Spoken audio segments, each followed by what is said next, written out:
എന്താ അമ്മേ? നീ എന്തിനാ ശരത്തിന്റെ മുറി കയറിയത്? ശരത്തിന്റെ മുറി കയറിയുന്നു? ഞാനോ? അതെ, നീ തന്നെ. നീയല്ലാതെ പിന്നെ വേറെ ആരും ഇങ്ങനൊന്നും ചെയ്യില്ല. സ്വന്തം വീടാണെന്നുള്ള അഹങ്കാരം അവർക്ക്. അതുകൊണ്ടാ ഇവരിങ്ങനെയൊക്കെ ചെയ്യുന്നത്. എന്നെ പറഞ്ഞ ഇവിടെയുള്ള അടവാങ്ങില്ലേ അത് കൈ വെച്ചിരുന്നാ മതി. എന്റെ അമ്മയും മുത്തശ്ശിയൊക്കെ ഉള്ള ഈ വീട്ടിൽ നിന്ന് അവരെ തനിച്ചാക്കി ഞാൻ എങ്ങോട്ടും പോത്തില്ല. കഴിഞ്ഞോ? അട്ടഹാസവും ബഹളവും ഒക്കെ കഴിഞ്ഞോ? എന്നാ കേട്ടോ, ഞാനല്ല അത് ചെയ്തത്. ആണെങ്കിൽ ആണെന്ന് പറയാൻ എനിക്ക് ഒരു ബുദ്ധിമുട്ടുമില്ല.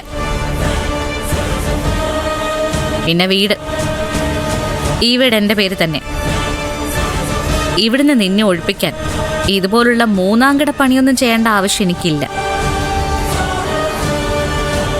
അന്തസ്സോടെ തല ഉയർത്തിപ്പിടിച്ച് കഴുത്തിന് പിടിച്ച് പുറത്താക്കാൻ എനിക്കൊരു മടിയുമില്ല,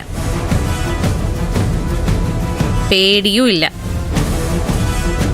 ചെയ്യാത്തത് ഇവരത് കണ്ട് വിഷമിക്കുന്നുള്ള ഒരൊറ്റ കാരണം കൊണ്ടാ. ചിലപ്പോൾ നിന്റെ കൂടെ ഇവരും ഇറങ്ങും എന്നുള്ള സംശയമുള്ളതുകൊണ്ടാ. എത്രയൊക്കെ വന്നാലും എൻ്റെ ഭർത്താവിൻ്റെ അമ്മയും മുത്തശ്ശിയാണല്ലോ ഇവര്. നിന്നെക്കാളും അടുപ്പം എനിക്കിവരോടുണ്ട്. അതുകൊണ്ട് വേറെ ആരെങ്കിലും ചെയ്ത കുറ്റം എടുത്ത് എൻ്റെ തലയിൽ ചാർത്താൻ നിൽക്കണ്ട. ഞാനല്ല. വിശ്വസിക്കാം, വിശ്വസിക്കാതിരിക്കാം, അതൊക്കെ അവരവരുടെ സൗകര്യം. നീ അല്ലെങ്കിൽ പിന്നെ ആരാ ഇത് ചെയ്തത്? അതിവൻ കണ്ടുപിടിക്കട്ടെ, അതെന്റെ ജോലിയൊന്നും അല്ലല്ലോ. പിന്നെ ഞാൻ ഇന്ന് ആ ഭാഗത്തേക്ക് പോയിട്ടേ ഇല്ല. ദേവികെ, സത്യം പറ, നീയാണോ ഇവന്റെ മുറി കയറി സാധനങ്ങൾ വലിച്ചു വരിയിട്ടത്? ഇല്ലാന്ന് പറഞ്ഞില്ല അമ്മേ. അപ്പൊ പിന്നെ ആരാ? എനിക്കെങ്ങനെ അറിയാം? എന്നാ അതൊന്ന് കണ്ടുപിടിക്കണമല്ലോ ശരത്തെ. ഈ വീട്ടില് പ്രേതമുണ്ടോ ഇങ്ങനെയൊക്കെ ചെയ്യാൻ? ചിലപ്പോ കാണും അമ്മേ. ചില ആത്മാക്കള് അത്ര പെട്ടെന്നൊന്നും ഭൂമി വിട്ട് പോവാറില്ലെന്നാ പറയാറ്.